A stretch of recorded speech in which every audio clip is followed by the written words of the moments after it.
नमस्कार. काल म्हणजे 11 मार्च 2026 रोजी अमेरिकेतल्या office of United states trade representative यांनी सेक्शन 301 खाली भारतासह 16 देशांवर नवीन चौकशी सुरू करण्याची एक औपचारिक घोषणा केली. यामध्ये भारतासह चीन आहे, युरोपियन युनियन आहे, जपान आहे, साऊथ कोरिया आहे, मेक्सिको आहे, असे एकूण 16 देश आहेत. आता प्रश्न येईल, हे सेक्शन 301 काय आहे आणि हे युनायटेड स्टेट्स ट्रेड रिप्रेझेंटेटिव्ह काय भानगड आहे आणि भारतासह 16 देशांवर ही कसली चौकशी लागली आहे, या सगळ्याची माहिती आपण या व्हिडिओमध्ये घेणार आहोत. अमेरिकेमध्ये एक कायदा आहे, ज्या कायद्याचं नाव आहे ट्रेड ॲक्ट 1974. या कायद्यामध्ये सेक्शन 301 नावाचं एक कलम आहे, ज्यामुळे अमेरिकेला इतर देशांच्या अन्यायकारक किंवा भेदभावपूर्ण व्यापार धोरणांची चौकशी करण्याचा आणि त्यावर कारवाई करण्याचा अधिकार मिळालेला आहे. मला वाटतं आता आपल्या लक्षात आलं असेल की याचा रेफरन्स काय आहे. गेले वर्षभर जवळपास अमेरिकेतले राष्ट्राध्यक्ष काही देशांवर टॅरिफ्स लावत आहेत. टॅरिफचा दर इतका प्रचंड मोठा त्यांनी सुरुवातीला लावला, मग त्याच्यावर खूप दबाव आला, ते कमी केले, पुन्हा काही टॅरिफच्या बद्दल वल्गना केल्या, टॅरिफ दर वाढवले, पुन्हा कमी केले, पुन्हा वाढवले, शेवटी कोर्टाने सांगितलं की हे गैरकानूनी आहे आणि मग ते टॅरिफचे दर कमी केले.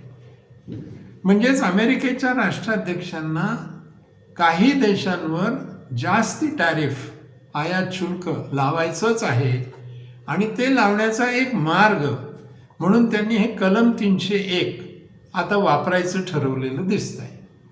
या कलमानुसार अमेरिका क्लेम करू शकेल की हे जे 16-17 देश आहेत ते अन्यायकारक किंवा भेदभावपूर्ण व्यापार धोरणं ठरवतात. यासाठी ही चौकशी अधिकृतपणे सुरू केल्याची घोषणा ही अमेरिकेने केली आहे. हे 301 कलम, त्याची चौकशी कोण करू शकतं, तर याच कायद्यामध्ये एक ऑफिस निर्माण केलं आहे, ज्याचं नाव आहे युनायटेड स्टेट्स ट्रेड रिप्रेझेंटेटिव्ह. हे ऑफिस ही कारवाई करू शकतं. मग आता ही कारवाईची सुरुवात कशी होते, तर एकतर अमेरिकेतल्या कंपन्या, उद्योग संघटना किंवा अमेरिकन सरकार स्वतः या USTRकडे कंप्लेंट लॉन्च करू शकतात, तक्रार नोंदवू शकतात. आत्ताची परिस्थिती जर बघितली तर अशी कोणत्याही कंपनीने किंवा व्यापार संघटनेने तक्रार केलेली नाही.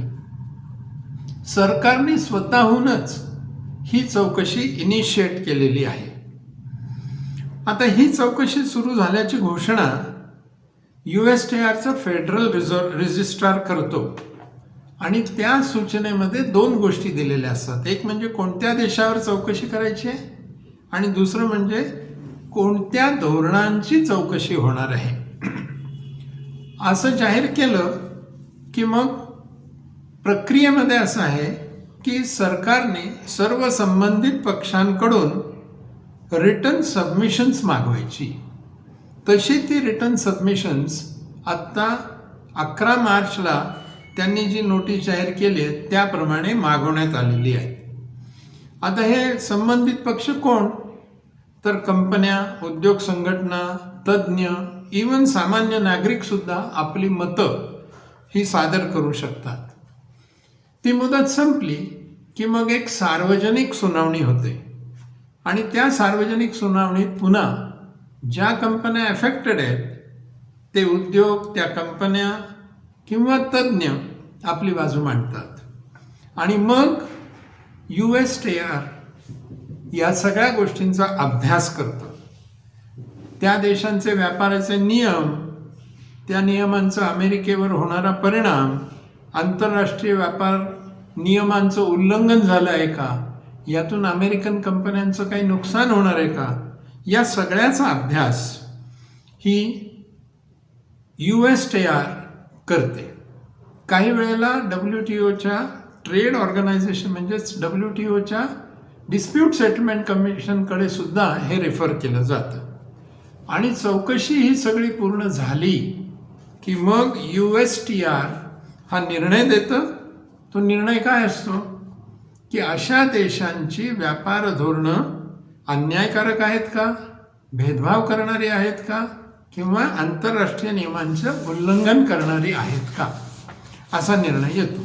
आणि जर असा दोष सिद्ध झाला तर अमेरिका पुढची कारवाई करते.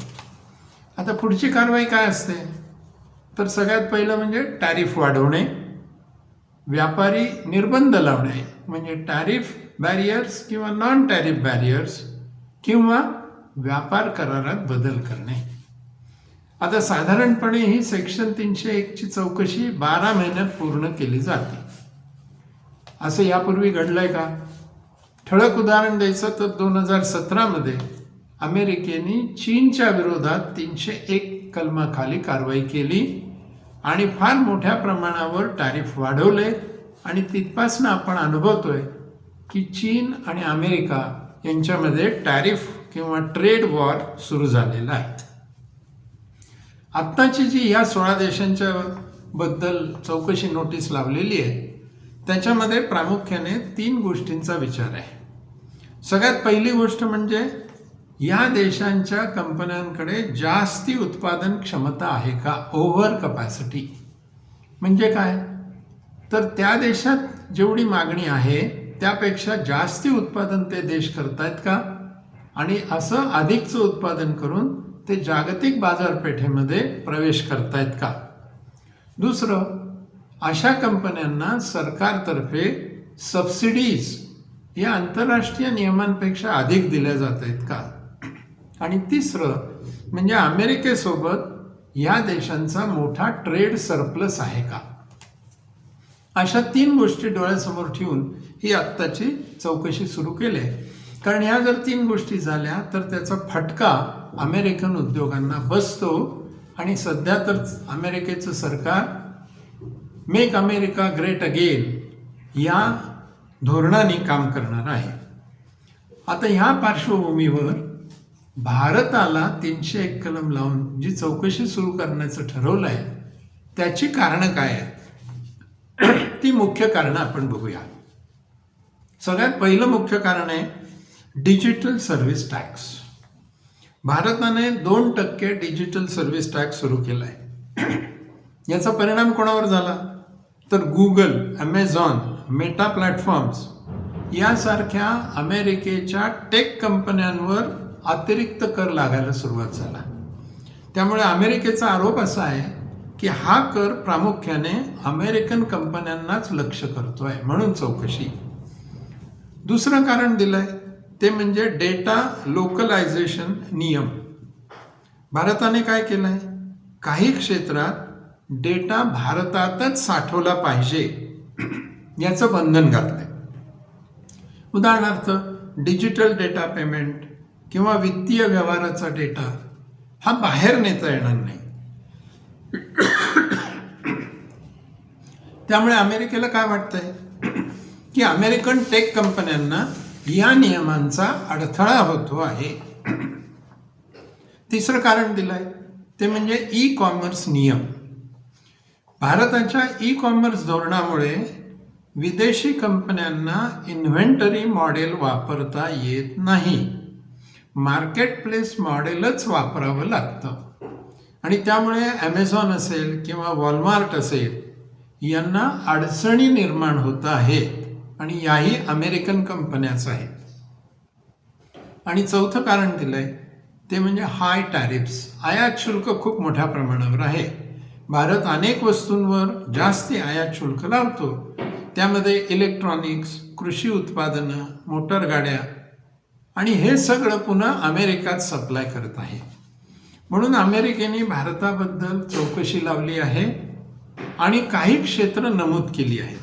त्याच्यामध्ये टेक्स्टाईल आहे, त्याच्यामध्ये आरोग्य आणि औषधं उत्पादनं आहेत, ऑटोमोबाईल घटक आहेत, पेट्रोकेमिकल्स आहेत, सोलर मॉडेल उद्योग आहेत आणि या सगळ्या क्षेत्रांमध्ये भारताच्या उद्योगांची उत्पादन क्षमता देशांतर्गत मागणीपेक्षा अधिक आहे आणि त्याचा त्रास हा अमेरिकेला होतो आहे.